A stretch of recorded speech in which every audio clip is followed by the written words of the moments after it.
Record others respectfully. You can see that I'm making it go wiggly.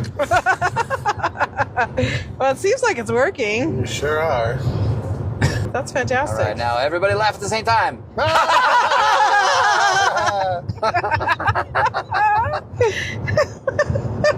Okay, I think we should stop it and listen to it. All right. Do it.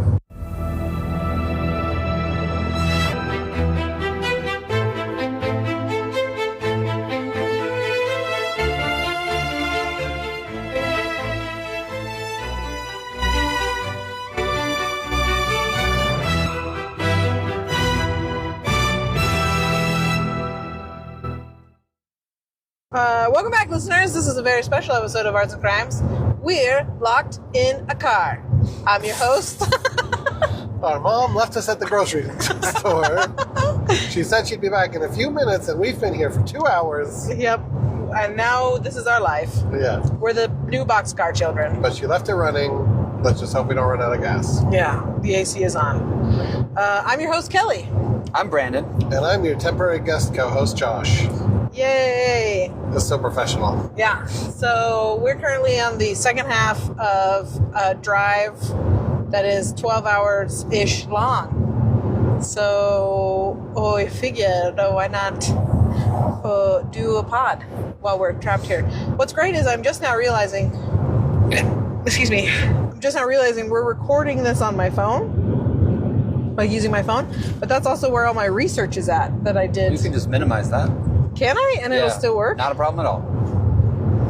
Barely an inconvenience? Mm-hmm. Okay. So I guess we're good to go. Okay.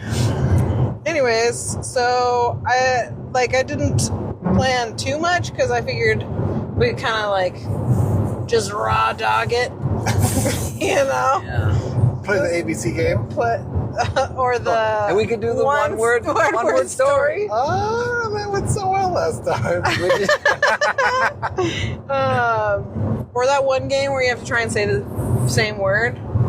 Oh, yeah. You guys got stressed out by that game. Yeah, the game that you tried to have us play before. And then you and Purdy showed off how good you were at it. Yeah. Dejani and I were crazy good at it. Oh, was it? It was Dejani. It was Dejani. I apologize. It's okay. But here's what I got mild research on. It's very loosey-goosey. Oh, sorry. I didn't know that it cared about people in the back seat so much. Yeah. Then you do matter. So now it's going to complain when you buckle that one. It'll just keep complaining. Wait. Yeah, Really? go ahead and buckle. But it doesn't recognize that. My butt moved over here. Yeah, that you moved. So it's just like, okay, it did. Hey. No, he buckled the I other one. buckled. I just buckled. I thought this car was so smart for a second. No, it's not. All right. Now you can see us. Yeah, that was the goal. Excellent. Excellent. More along the lines to hear you. Yeah, so anyways, I didn't write down a lot of research, and to be honest, I didn't really, this was all just meh. That's about the research I did. That's what people love to hear when they're about to sit through an hour-long podcast. Yeah. It's like, I didn't put much kind of work effort in. I didn't really try. I'm going back We're to the just- olden days when I used to tell people it was a real boring episode We're before it just started. cruising on our soul charisma this time. Yeah, really. I don't want to get sick looking down at all my research. So I looked up some cool things, and then we can talk about them. Okay. What I looked up was what are noteworthy things that we might pass on our drive. My pass on our drive. I'm not pass Them through Nevada. We've got to call them National. Guess what, guys? That's a running gag from earlier in this road trip that you missed. We saw the National Guard, and I say Nevada. The National Guard. Yeah. Cows. Yeah, so anyways, it's pretty loosey-goosey. But also, I looked it up, and it's a 12-hour drive, and I was like, we're going to have so many things to choose from. And they're like, here's 3 things, kind of. We are kind of just driving through the middle of nowhere. Yeah, and now that we've gone, I was like, oh yeah, that super makes sense. Because it also was here's this one thing, maybe right towards the beginning, and then another thing much closer to the end. In between sort of sucks. Also, the first one, we'll start with the first one. Oh, wait. No, let's do our week checks. That's still a thing. Yeah. Oh, no. You didn't pre-plan your week check? I didn't. Guess what, Brendan? You've got plenty of time. No rush. Oh, Yeah. Man. What has happened since the last time that we Had a came pod. together? Yeah, that was... Oh, this isn't necessarily a week check, but I promised we would talk about it. And I don't know if we're publishing this in between the part 1 and the part 2 of... We're like, here's a two-parter with a really exciting in between that you have to wait. So maybe... Well, I'll say this and then maybe we'll have already said it. I don't know. We'll see if I post this before or after our part 2. But the song that I spliced from for our intro music, did I tell you this, Brent? Yeah, you told me. Yeah. Is now copywritten. So originally I Googled open source or public domain music because I was like, I don't want to deal with copyright stuff. And I found a website and I was like, I don't know, I like violin-y stuff, and I found this after a bit. And then I spliced the heck out of it to create our Arts and Crimes intro.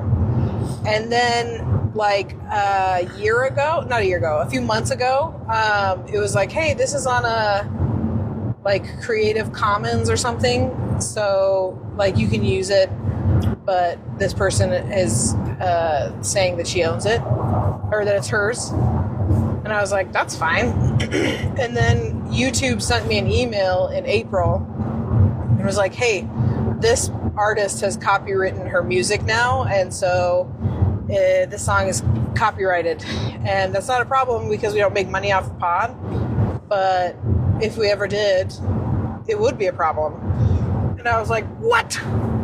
I purposely did this to avoid copyright. So That's how they get you. they did. Now you're going to put Banana Lava as our intro? Yeah, yes. Banana lava. Anyway, so I'm going back and I'm going to Is start. banana lava like a euphemism? Brandon and I used AI, and Brandon gave a prompt about do a Midwestern style rap about a volcano of bananas or something. Yeah, volcano shooting bananas out of it. Yeah, and it created the rap Banana Lava. And it's amazing. And that's kind of the main chorus is Banana Lava.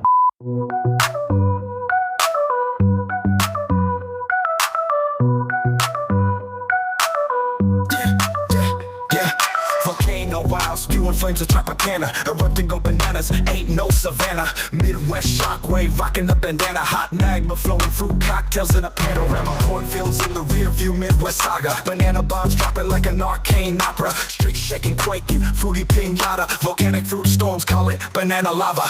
Banana lava flowing, Midwest amazing. Volcanic eruption, nature's killers blazing. Fruit tornado, twisting, got 'em all gazing. Yellow peeling up, no escaping. Kansas to Ohio, land of agriculture. Volcanoes spice the soil, fruit the architecture. Banana peel steaming, paths you gotta venture. Midwest labyrinth, lava fruit adventure. Cities turn bananas on, skyline changes. Volcanic fest, Midwest rearranges. Ice cream dream, melting hot peel exchanges. Banana lava splashing, rearranging ranges. Volcanoes glow, Midwest fiesta. Banana flares high, turning gray into fiesta. Nature's mixologist, world cloaked in zesta. Fruit fire symphony, call it nature siesta. Banana lava flowing, Midwest amazing. Volcanic eruption, nature's killers blazing. Fruit tornado, twisting, got 'em all gazing. Yellow peeling up, no escaping.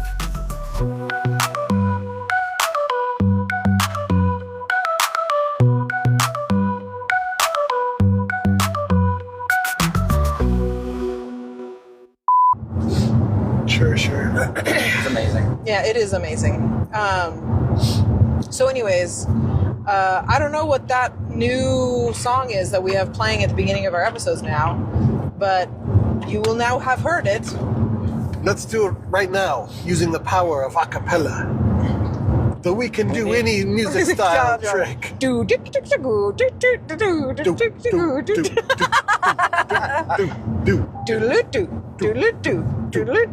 do do. The system is down. Wait, so what's that do? Oh.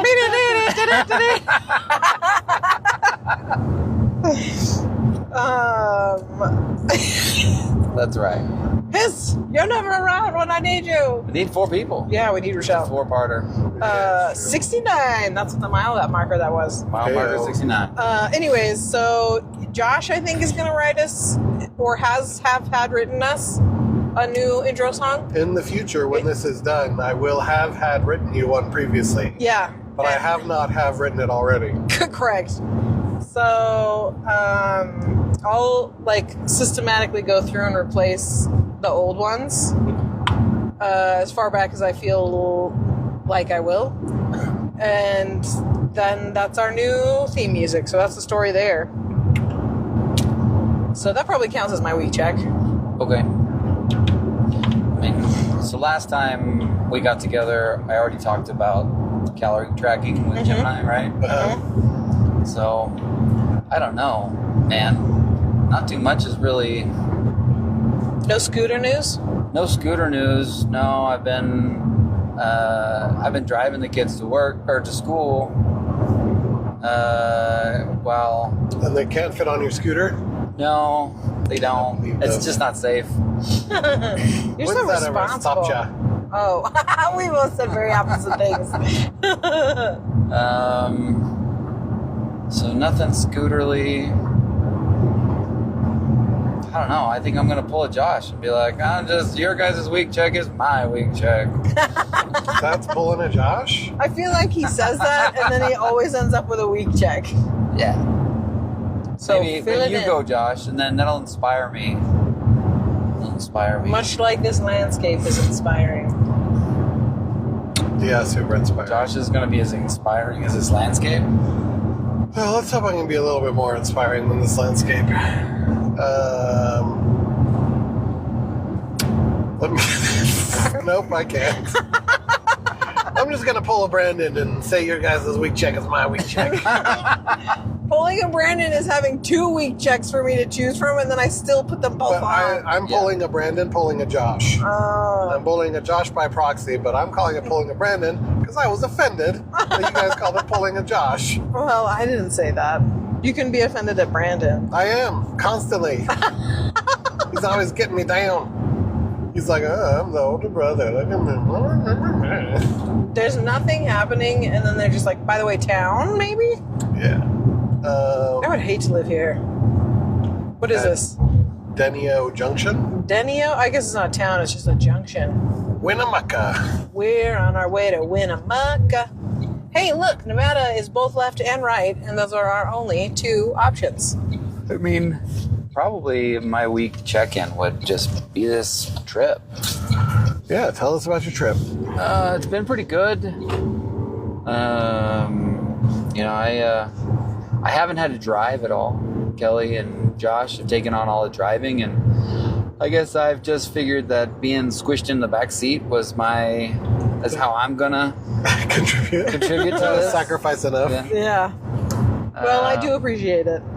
But it's been good. I don't think that I don't know how often I'll ever need to go the way that we went, but I liked it.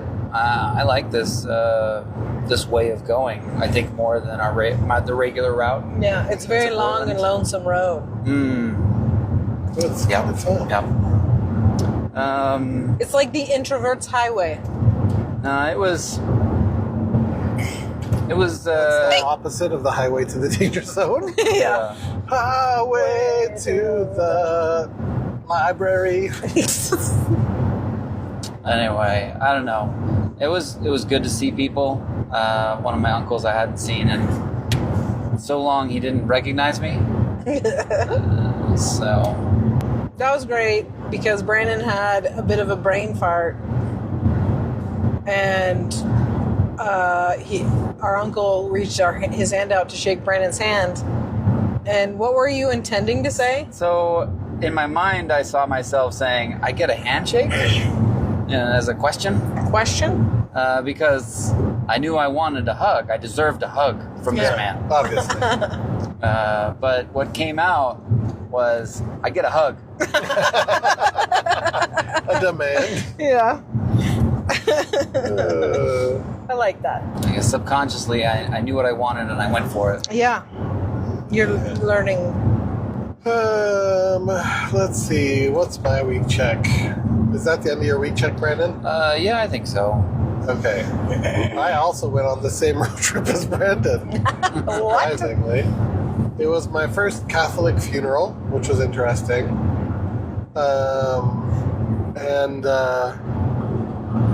Yeah, there was, a lot of family there and got to see people and celebrate our grandpa who passed away. It is funny. You know what I was thinking about Grandpa? Kind of what was unique is he did all these things that... Here's what's funny about him to me. I was thinking about this last night while we were watching a video. He did all these things that a lot of people would take as their full identity, but he never really talked about them. He never identified, like he wasn't showy. Yeah. So he lived on a reservation from the time he was 6 until 18, and he went to a Native American school and everything. He said he was their token white kid or whatever. And they would want to play cowboys and Indians and have him be the Indian, which was really funny to me. But so he has this affinity. He's always had an affinity for Native American stuff, but he's not, and he would occasionally use Native American words to talk about stuff, and he had, some sculptures or blankets or whatever, but he didn't make a big deal about it and be like, yes, I'm one with the land, Yeah. Like a guy was talking about hippies as, what was it? He said they're, the old days, they were white people that wanted to walk the red trail. Yeah. And I don't know, Grandpa was familiar with that and I think respected them, but didn't want to make that who he was. And likewise, he was in the military. He was drafted in the Korean War, but he didn't make being a veteran who he was, Yeah. And he went to school and he got a doctorate in psychology, but he didn't make being an educated man who he was. That wasn't how he wanted. None of those things is how he wanted to perceive. When he described himself, he said he's just an old cowboy. Yeah. And what a funny thing to choose. That's what he wanted to identify with. Of all the things that he did and all the experiences he had, that was the one that he felt He identified most with. Yeah, which was really interesting to me. I don't know. I think a lot of people spend their whole lives looking for meaning and wanting to feel like a part of something and to have accomplished something. And he had all these opportunities and was like, nah, I'm good. I don't know. I think he probably was a pretty secure with himself man, Yeah. Anyway. Well, and it's funny because I felt like he was such a storyteller, but there were so many stories that were true about him that I never heard. Yeah. Which was interesting. And instead he would make up stories. Make up stories. Yeah. Yeah. Anyway, that's my week check. Yeah. Well, it's a perfect segue into more made-up stories. Excellent. So, what I thought would be interesting to talk about, possibly, would be things that kind of we would experience on our trip. So I looked up, haunted locations that would be here, or that we might pass. Actually, I originally looked at locations of note, but 2 haunted ones came up, and I was like, that'll do big. But then I also looked up some music that had dark origins. So Okay, I also have an idea to add to this. What I was is just that? thinking about it, which I could talk about Pedro Leopoldo in Brazil. oh my gosh, I would love that. Such a wild backstory. Yeah, so I think haunted locations would be super cool, and I would absolutely love to hear about this one because I think it's super haunted. cool. It's sort of a haunted location. Yeah. So we should probably start with that one because it's the good one, and then people can skip to the end. Oh, okay, good. Yeah, yours is the best one. All right. So, Are there any haunted locations in France that I'm sure. you know of? No. I should have caveat. There's, what one of the other most haunted one is in Italy. There's that asylum. It was a plague thing. There's an island in Italy, I think. Oh, yeah. I forget what it's called. Yeah, that's a good one. Anyway, okay. The catacombs aren't? Oh yeah, the catacombs are they haunted? they got skulls in there. So many skulls. Yeah.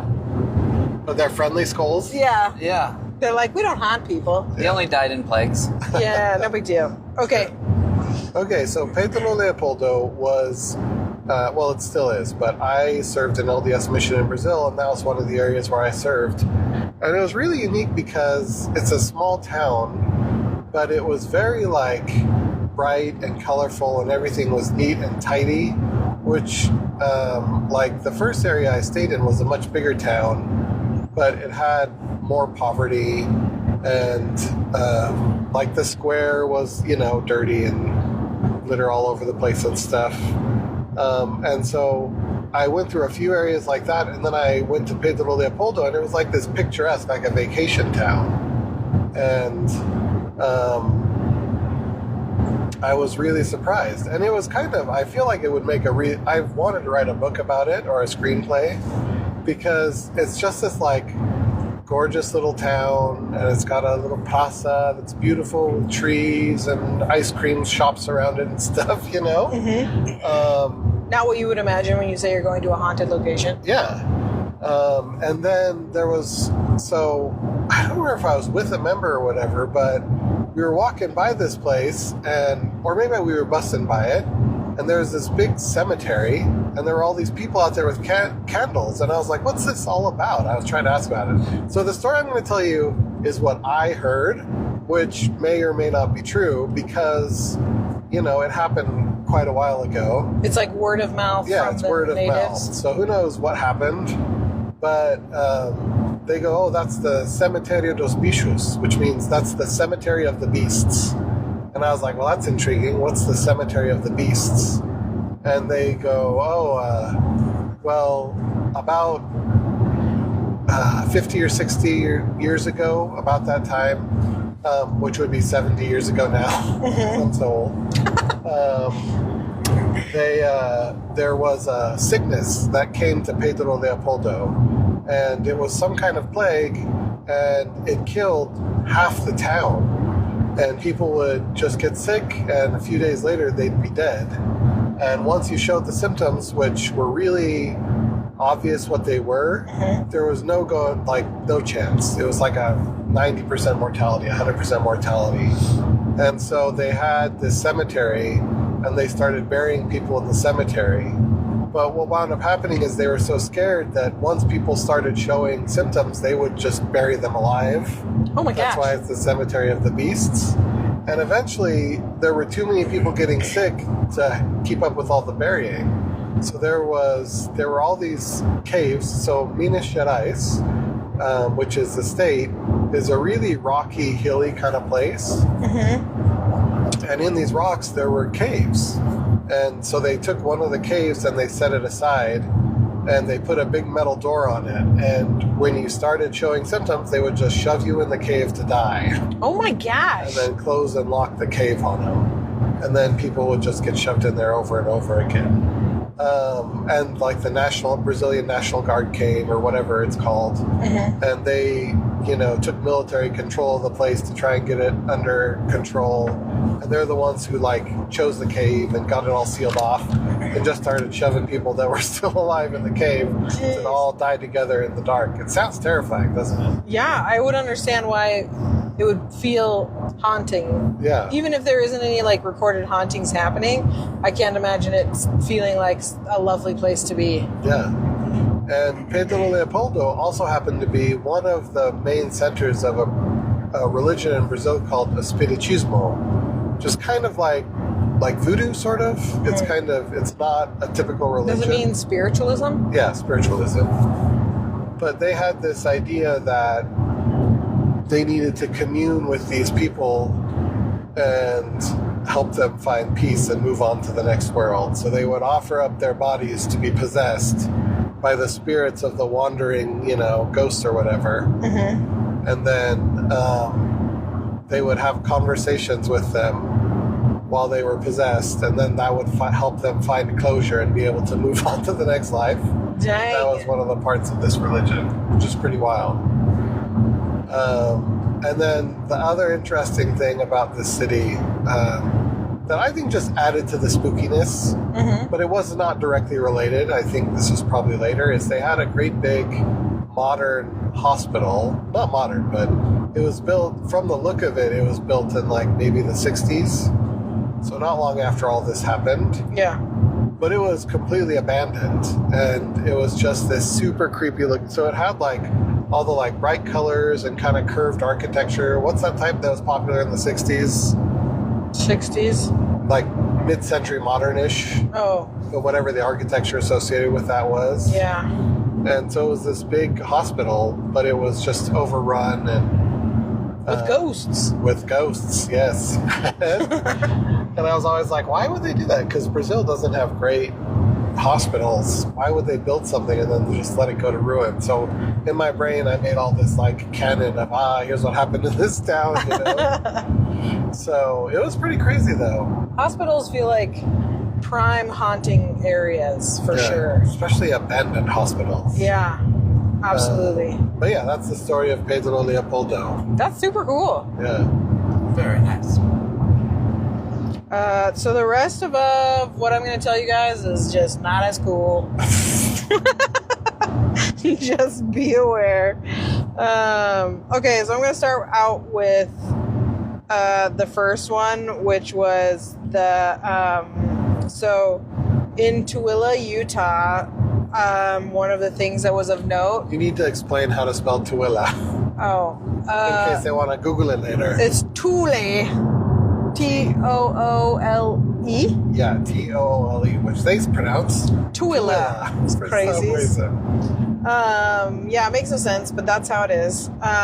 Anyways, the one in Tooele that came up was Asylum 49, which I was like, oh, asylums is so cool. Yeah. So I wanted to find the history about it, and this is one that I actually looked up before we left, and I was like, I'm going to watch some like documentaries about it and research it. And every documentary that I could find was just ghost hunters that were there. And I was like, no. I want the history of Asylum 49. And so I found the minimal amount of history that could be found. And they're like, all right, well, originally it was built as a residence for this guy. And then war were declared. And it got changed into... Which war? I don't know. The Great War. The Great War. So it got turned into like a hospital care facility kind of thing. Okay. And then they're like, and then people just didn't use it for a real long time until more modern people recently bought it. And then they were like, this is creepy. We're going to call it Asylum 49. But it was never actually an asylum. Like it didn't, because there are a lot of like abandoned old asylums all over the place because they were terrible places. Yeah. But this one was never actually an asylum. That's funny. But it is touted as being incredibly haunted because of the wartime injuries and that kind of stuff from it, from that era. And it is, I feel like every haunted place I research is like, this is one of the top 5 haunted places in the United States. So it is touted as that, but it is also like you can pay to go event thing, right? Yeah. Which I don't know why for me, I'm like, that doesn't feel like a haunted location. I don't want it to be an attraction that people pay to go see. Yeah. I want it to be a place where people don't want to be. Yeah. Because it's so spooky. Because they're going to die. Yeah, that's the kind of haunted place I want to go to. So that I was a little bit disappointed in that one. This one is kind of lame. To be honest. They called it Chainsaw Massacre Town 49, but there were no chainsaw massacres. There's nothing. So yeah, it just like, it was a little bit disappointing. So then I found this other one that I think was a little bit more interesting because it was the Metropolis ghost town in Nevada. So this one did have some history. So this was in the early 20th century. There was a bunch of like homesteaders and attempted farms and that kind of stuff. So like in Utah and in Nevada, Nevada. Nevada. And that's where the Nevada National Guard is. So anyways, in Nevada, I'm going to say it different every time. Nevada. There was a group that wanted to create this town that they wanted to call Metropolis because they really wanted it to turn into like a metropolis, this big thing. They probably should not have chosen the middle of nowhere. Yeah. So yeah, they in all of the like research and writing, they optimistically named it Metropolis, and they. I'm going to move to the middle of the Arizona desert and make a town called Better New York. Optimistically. And bigger. Bigger and better. And fancier. In fact, forget New York. That's what the signage says when you enter.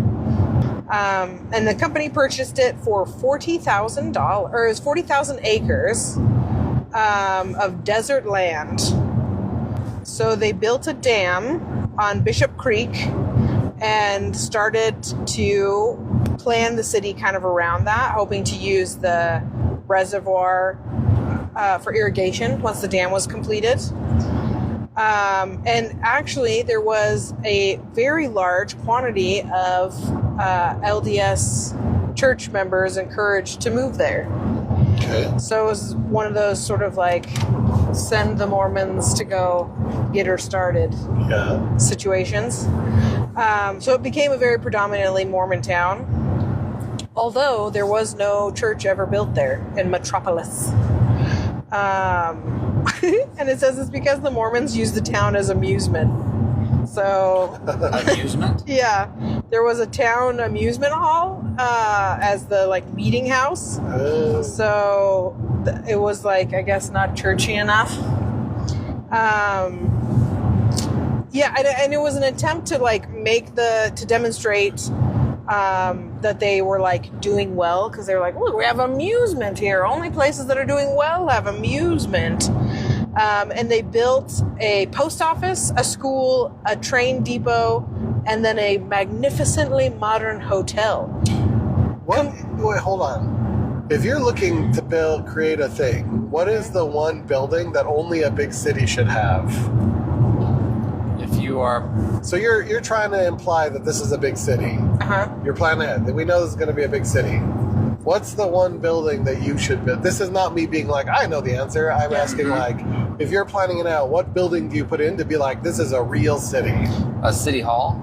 City hall, like a great big one? Yeah. Yeah, I suppose. If I wanted to prove it was a city. If I wanted people to come, maybe a saloon. Yeah. And if I wanted people to think we had culture, a theater.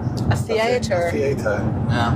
I was thinking like, I mean like the post office and police, I feel like establishes some government buildings. Yeah. And I mean, not a bad idea for the train depot. This is like, because they purchased the land in 1910 and then I think worked on it up until 1930s. So pretty early 19s.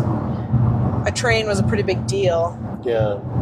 I was thinking like a subway station. Like, so a train... it's got to be a big town. It's got a subway. And you just have the subway first. People are just riding around underground. So yeah, they also... Here's the things that qualified the magnificent modern hotel is that it had an electric generator, central heating, and then hot and cold running water in every room. Nice. Wow. That's a big deal. Yeah, so, and the town, actually, the railroad system actually worked, and it got popular-ish. In 1912, I think, is when the services began, and the population grew to about 700 people, which... You know, it's a good time to found a city right before the Great Depression. Yeah. But they didn't know. plan better, guys. Yeah. So here is, surprisingly, their first issue was not the Great Depression, though, because It was ghosts. It was. No. That comes later. Okay. For people to find. So the town started to experience success, But the guy that purchased the land and was kind of in charge of making sure that the dam was built, Pierce was his name. He accidentally forgot to obtain water rights to the Bishop Creek. He also forgot to get water rights from the downstream town of Lovelock. Okay. And so they sued to prevent them from damming up the water, because obviously that was going to affect them. And then residents could not irrigate because they didn't have water because the dam was Canceled. They canceled the dam. So they tried dry farming. It's a new hack. And Do they really need water? We don't know. we're gonna try plant it. these seeds. We're gonna call it dry farming. Or I thought maybe they just plant cacti. They're like, listen, we got one crop. It's cactus. Cactus, that's it. So they tried it with wheat, and there was some success with it. Sure. But the settlers found that there was just tons of coyotes in the area that was dangerous. So they're like, all right, we're going to dry farm, and then we're going to kill all these coyotes. Why? Well, I don't understand why someone would be like, let's move to the middle of the friggin' desert and have a farm. Like, the United States is so big, and there are all these places that have water. Who would stop and be like, here's the place for us? It doesn't have any water, but we really want to grow wheat here. Well, they had a plan. They were going to I know. dam up, when right? the plan doesn't work, Well, you just go, let's it's just the go sunk somewhere cost that fallacy. has... Yeah. They're like, we're already here. We built whatever we built. We built the TV's subway set. station. All right, fine. You make a good point. Yeah, so... A Costco. That's my big town. That's it! You They should figured have it built out. a Costco. They should have. And then they would could have have had bought water at everything. Costco. Yeah. Yeah. Just get their bottled water. Yeah. So here's the real issue with them having murdered all the coyotes, is that the jackrabbit population skyrocketed, Okay. and the jackrabbits ate all their wheat. This is a real, like, Ferngully type message going on. Yeah. And then there was We thought the coyote were our enemies, but they were our friends all along. They should have just made jackrabbits their main export. they really should have. That's a Well, good point. oddly enough, they kind of did, because they ended up killing thousands of jackrabbits and then sold them off in San Francisco. But the problem was that the dry farming wasn't working as great as you might hope. And then it's so funny because it says that it's the Mormon crickets that ended it finally. Oh, the locusts. The locusts that came. And so all the bugs came and kind of finished them off. And by that time, they had killed the jackrabbits, and the jackrabbits eat the crickets. Yeah, but now there's no more But now there's no jackrabbits. jackrabbits because they killed them all. Yeah. And then the locusts ate all the wheat, and then they were like, well, we're going to start selling these locusts. Yeah. And so they gathered all the locusts and turned them into locust flour to sell on the market. And then the next pest that the locusts eat came around, and it was just all plagues. It was just a circle. It was cyclical. Life is cyclical. Yep. Yeah. So in 1920 is when they declared bankruptcy. And then in 1922, the railroad discontinued service. And by 1924, there was only about 200 people that remained. And then the amusement hall and hotel burned to the ground. Oh, no. And so they had to close in 1925. And finally, the post office, this is like, the postmen really do stick it out. The postmen stayed until 1942 with a population of 127 people, up to 1940. But in 1940, the population was about 127 people, and it was all just ranchers and farmers in surrounding areas, so it wasn't really metropolis anymore. And so now, Doing that dry farming. yeah, doing all that dry farming. Ranchers, that means like cattle, right? yeah. Eating all the leftover wheat and crickets and Yeah. jackrabbits. Yeah. They should have reintroduced the coyotes.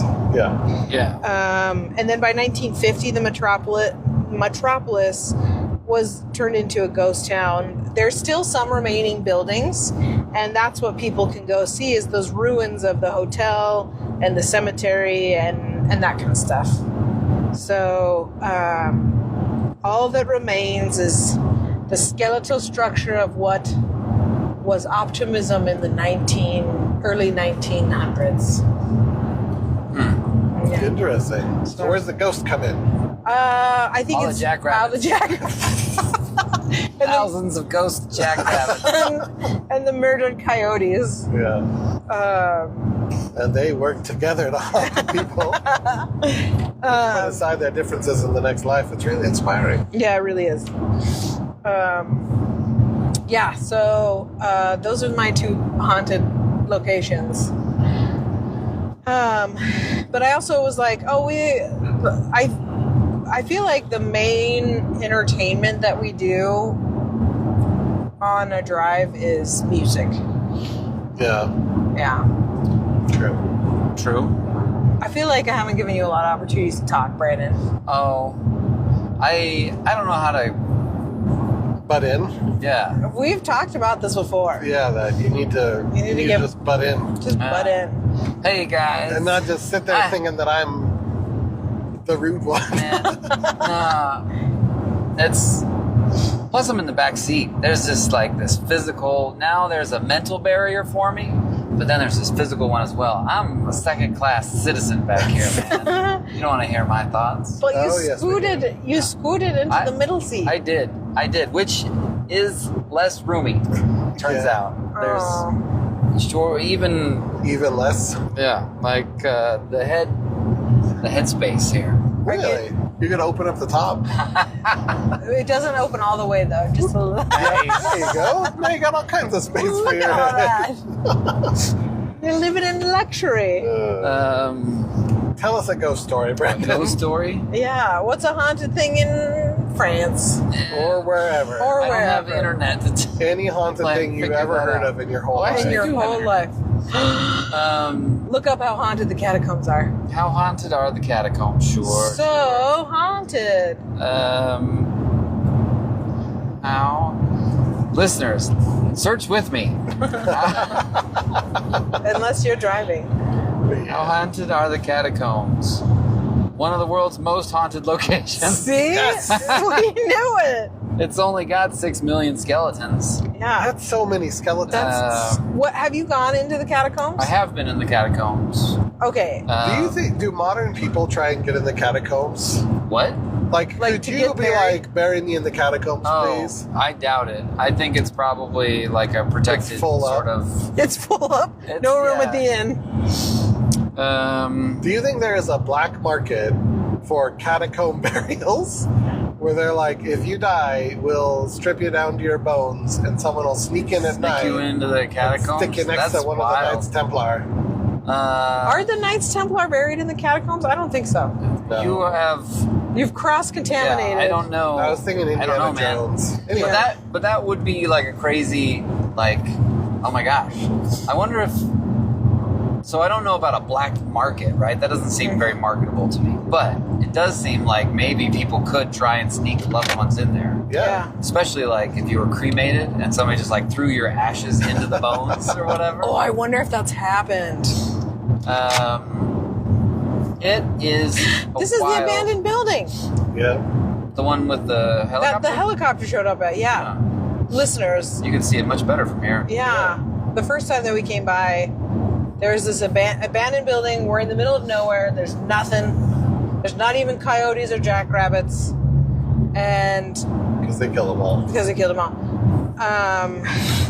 And then we saw this helicopter hovering, and it was hovering over this crazy abandoned building with lots of graffiti. Thank you. And it just like landed, and there was already a truck there, and we were like, somebody's doing something shady. Yeah. Anyways, we just passed it again. So if this is the last message you hear from us, it's because the drug cartel saw our car drive by the first time, found us and killed us. Yep. That's what it is. But they were kind enough to stop the recording. Edit it, And upload it. Post it, yeah. That was our last request. Don't leave the podlings And then, closure. Yeah. and then the next episode, they've just taken over. Oi! We're the drug cartel. Yeah, I don't know the I accent. feel like the drug cartels are known to be Australian or whatever. Or like Cockney. Yeah, whatever they are. Hola. Yeah. I mean, they're Nevadan out here. Yeah. The I would- Nevada drug cartel. I would say that visiting the catacombs is definitely worth it if you're in Paris. Did you go? Uh-huh. So Yeah. tell us about it. So you head downstairs, you know, and you're fairly deep. It's like always cool down there or whatever. And there's just, I mean, it's kind of reductive to say it, but there's just bones on bones on bones. And just, you walk through all these passageways. And so, like, what happened was during, you know, there were these plagues and there were just so many people dying, and they were running out of space. They were literally running out of space in the cemeteries. And Sounds like Pedro Leopoldo. yeah, I suppose so. Turns out that was an old-timey problem. And so there was this, they ended up doing this project to relocate all these bones. So it took a long time. There was a lot of people involved, you know, like your blue collar worker type man, Digging up bones. relocating all these bones into the catacombs under Paris. And what's kind of crazy about that is you go in, like as you're going in, you'll find that they've stacked the bones in like these. I wouldn't have expected them at all, but like at one point you're walking through and there's a wall of bones, and they have placed the skulls so that they make a heart on this wall of bones, right? It's like they separated the parts, right? Like there's like a row here's of a leg femurs. bone, Yeah. right? And I don't know, but thinking about like the mindset that has somebody doing this, at first I kind of was like, doesn't this seem a little disrespectful? But what I decided might be the reason is that this was just people dealing with so much death and such an awful situation that maybe this was kind of how they coped a little bit, and just how they got through. Like, let's make it pretty. It's so I changed my mind. I don't think that they were being disrespectful. I think they were just maybe trying to get through something that was impossibly hard. Yeah. Because there's like all size of bones too. It's not just like old. And I imagine, especially when they were putting the bones in there, they weren't exactly like old, decrepit, like you're detached from it kind of bones. It was like pretty recent bones. Well, I don't know. It was at least long enough that they had the bones access, you know, to the bones themselves or whatever. How long does that take? It depends on The the burial type. Also, Yeah. you know, It like can. So, they were go ahead. buried, that takes a while. But like in like Louisiana or in places where they use crypts to sort of cook the bodies, then it's like a year. Yeah. to So, in my first area in Brazil, our apartment was on the other side of this cemetery. It was quite a ways, but sometimes we had to walk through the cemetery at night on the way home, and there were just hundreds and hundreds, thousands of cockroaches. And I was like, I asked one of the people who lived around there, what's the deal with all these cockroaches around the side? Because it was like a river on the sidewalk sometimes. It was so wild. And they were like, oh, this part of the cemetery is where they bury people that couldn't pay for burial. And what they do is they put them in a cardboard box and they bury them, and then the cockroaches dig down there and eat all the stuff around the bones. and then like a year or two later, or even sometimes just months later, they can dig them up and they put the bones in a jar, and then they go in a different part of the cemetery to make more room. So yeah, like it can be pretty quick if it's the right circumstances. Like terrible carnivorous cockroach waves of death. That helps. That's a lot like The Mummy. Yeah. The movie The Mummy with Brendan Fraser. Brendan Fraser. I think, are you guys familiar with like burials in Louisiana and how that all works? How No. crypts work? No. So, so the different people move, right? The immigrants move to Louisiana and they start out doing their practices, which is bury people in the ground. That's what's been working for thousands of years, right? Yeah. But Louisiana is pretty low, and the water table is pretty high there. And so, like in the rainy seasons, they started having bodies float up out of the ground. Okay. Right? Perhaps this is where zombies come from and stuff, right? As the bodies rising back out of the ground. And so they needed to find a different... That'd be interesting to see if there is an actual connection there. So they needed to find something else, and so they do these above ground burials. And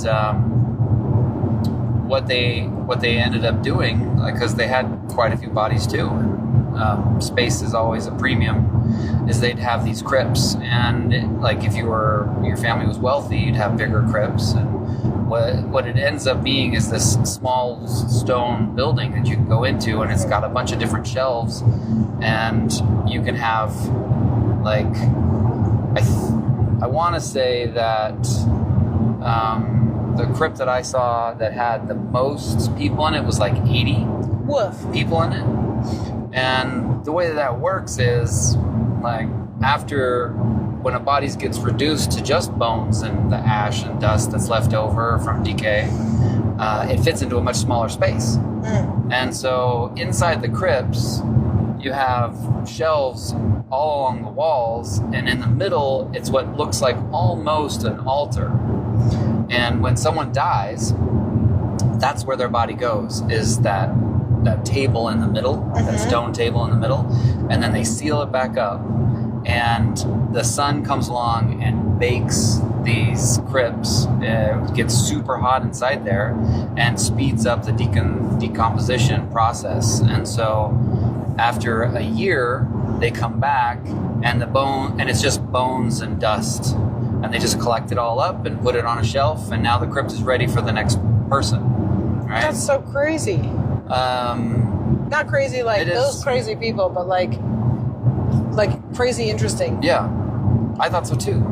But what if you have more than one person from the family die within the same year, right? They've already sealed up the crypt with the first person. So that's why all of the cemeteries have these massively thick walls, is because they have little cubbies built in all over the walls that are also these little oven things. And so if a second person from the family dies while they're already cooking somebody in the main family crypt, they get put into the wall of the cemetery, cooked there, and then later when the crypt gets opened back up and the body in the wall is done, they'll pull all of its bones and dust out and put it and add it to the crypt. To the family crypt. Crazy. Yeah. So they have overflow working, basically. Yeah.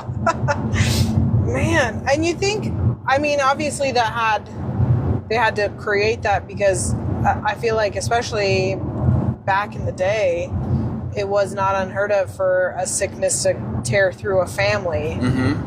So they had that need, and they found a solve for it.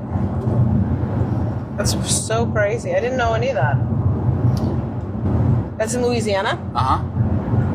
Louisiana. And I imagine similar practices elsewhere, but this is where I learned about it. That's cool. That's cool. Have you guys heard of sky burials? I have heard of sky. I've heard of it. I don't know much. Is that where they put them out for the vultures to eat? Correct. Yeah. I mean, I kind of ruined the story now. You got it. Everyone's heard about sky burials. Okay, but the reason they do that specifically, I think I read about this in Guns, Trimps, and Steel, which is a book. I'm not sure, but it might have been an anecdote in that. But yeah, in like Tibet or in areas that are super high in the mountains, there's not really soil to bury people in. And for whatever reason, they don't want to do cremation. Maybe there's not enough wood. I don't know. But yeah, so they'll have basically like, it's kind of like a big altar, like a big flat space. Then they'll lay out the body there, and then the vultures can come and eat it. And then I'm not sure if they take the bones away or if they dispose of the bones some other way. But yeah, that's a sky burial. It's interesting how there's all these different ways of kind of respecting the people that have passed and taking care of them that are almost like, sometimes they seem like polar opposites, right? But in every case, it makes sense with the culture that they're in. Yeah, which is also based on the location, geographic and cultural The need. climate and everything. Yeah. Right. Yeah. Yeah. One place it's respectful to these sky burials, and another culture would look at that as being terribly disrespectful. Yeah. So I was reading or watching a documentary about, because they find mummies like up in the mountains. Yeah. And they're like, what are those mummies doing all the way up in the mountains? And they're crazy well preserved. And so there was one that they called the Maiden. Have you heard of her? I haven't. Oh. So... hold on. Let me say what it is in 2 sentences. Yeah. So there was this guy that had actually, like an archaeologist, had actually discovered quite a few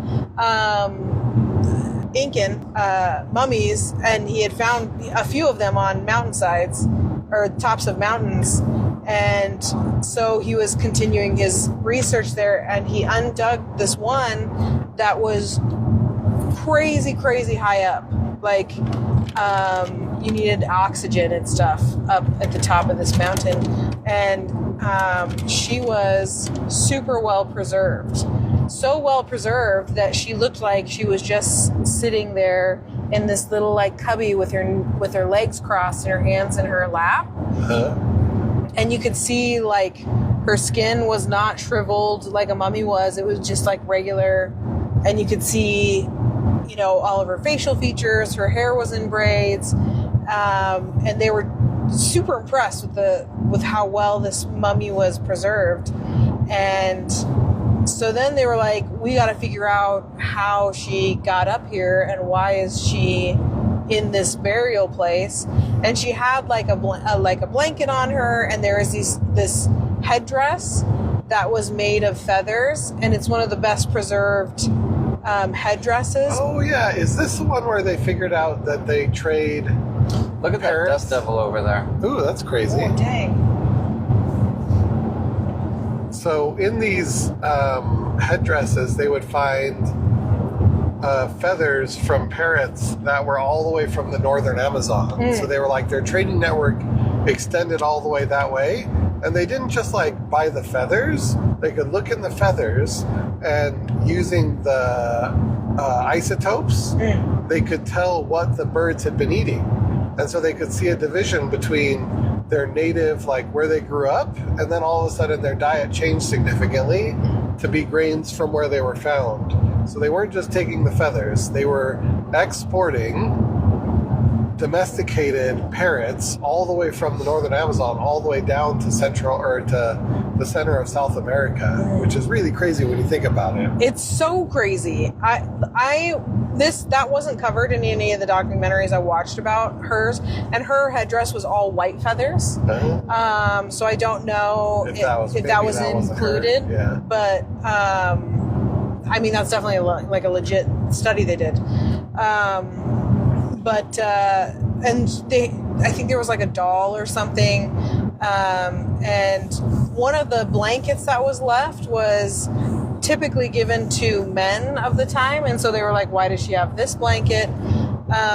Anyways, they brought her down the mountain, and they have to keep her frozen or she'll start to deteriorate.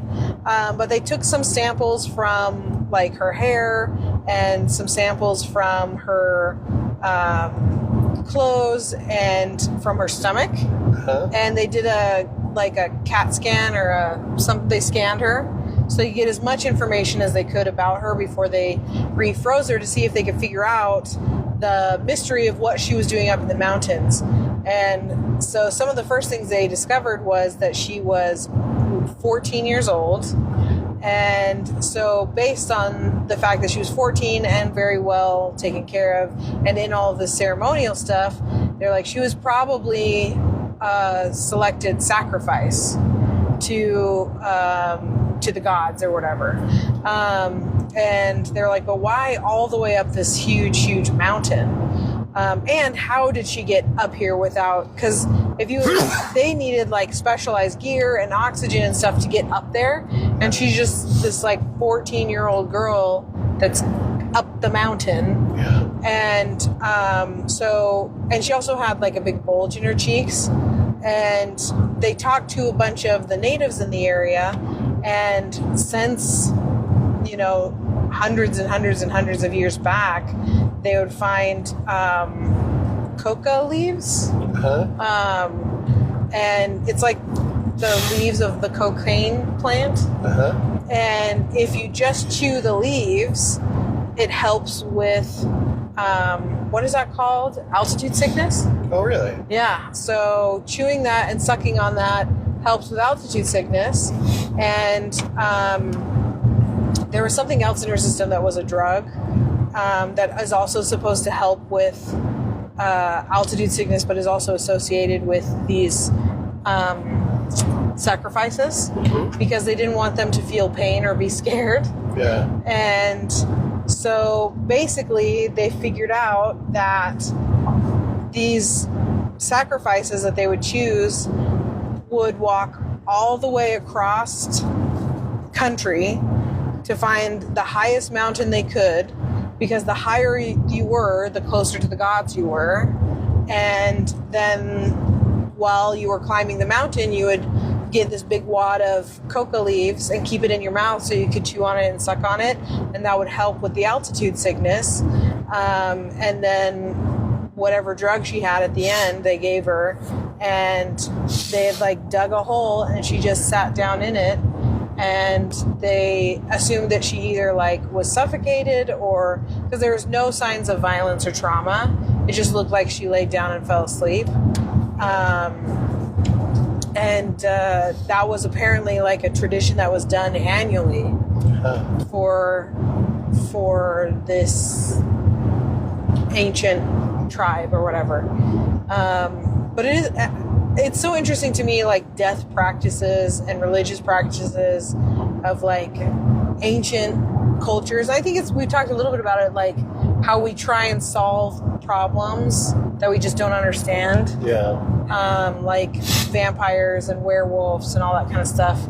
And ancient religions, I feel like, like the Greek gods and a lot of the Aztec and Mayan and Incan gods, all of those gods were often answers to questions they could not understand and comprehend.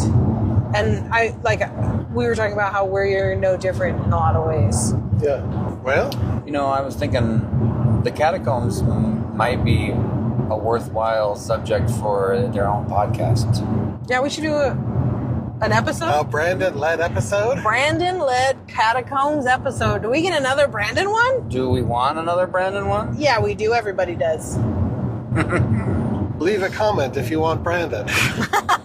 Or wait, better yet, don't leave a comment if you want Brandon. If you want Brandon, yeah. If you don't want Brandon to do it, leave a comment and say, no Brandon, Comments please. saying no Brandon. And then say, Josh, please. Yeah, I think you definitely should. It's, I think there's tons of information there. Because I went once, and it really is such a, I don't know what I was expecting, but I definitely didn't expect what I saw. Like having the bones in those like lined up stacked ways, but also just the sheer quantity is. And I was just in one little section of the catacombs. Yeah. They're all over France. Well, a lot of them are gated, so you can't head off. Like when you go through to view them, Yeah. there's a lot that's you can't even get into. The Yeah. really good stuff. Yeah. They say But, that for the locals. I mean, even with the amount that you can see, it's insane, the quantity.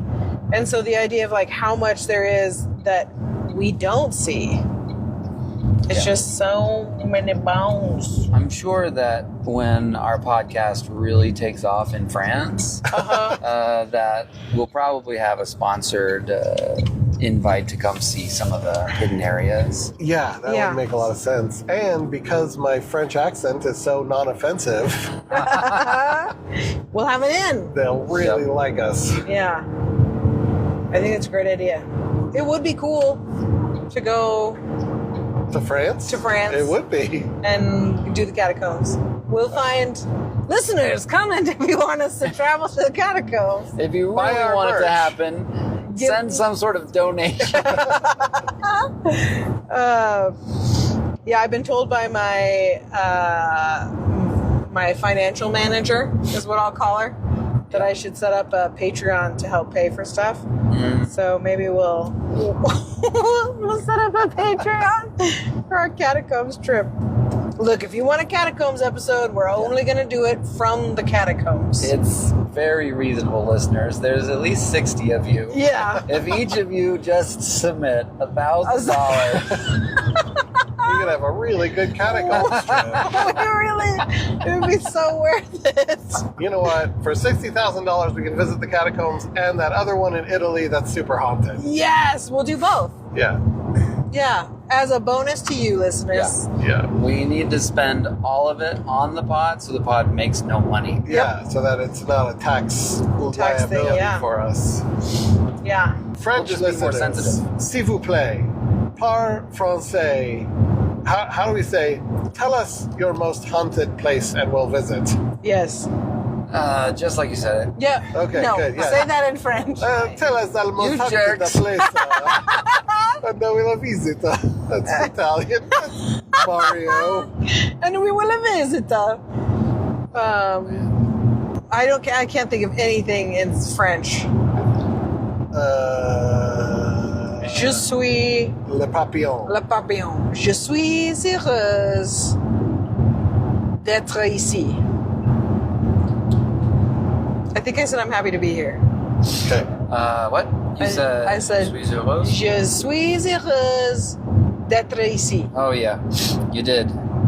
D'être. said, Except for I said it like your a Spanish Yeah, you word. gave it a little. Yeah. Yeah. All right. I think that's enough for this podcast. No, you just want to do that for a while? To end it? Bow wow. Ruff, ruff. What is that? Ha ha ha. That's from Five Goes Five West. goes west. Yeah. Okay, you were gonna say something. Dis-nous quels sont vos lieux le plus hantés. Oh, Merci beaucoup. perfect. And with that, we'll stop for now. Maybe we'll log back in later. Who Au knows? revoir. Au revoir. Bon chance. No. Yeah, good Okay. luck. Yeah, good luck. Bon chance. No sotros. Yeah. No sotros. Okay. In case we don't see you again. And this is the last Jinxing time. us. We still have 5.5 hours of driving. I meant if we don't Yeah, we don't log back. log back in to record more. Not that we die. Go do some art. Don't do any crime. Bye. Bye. Bye.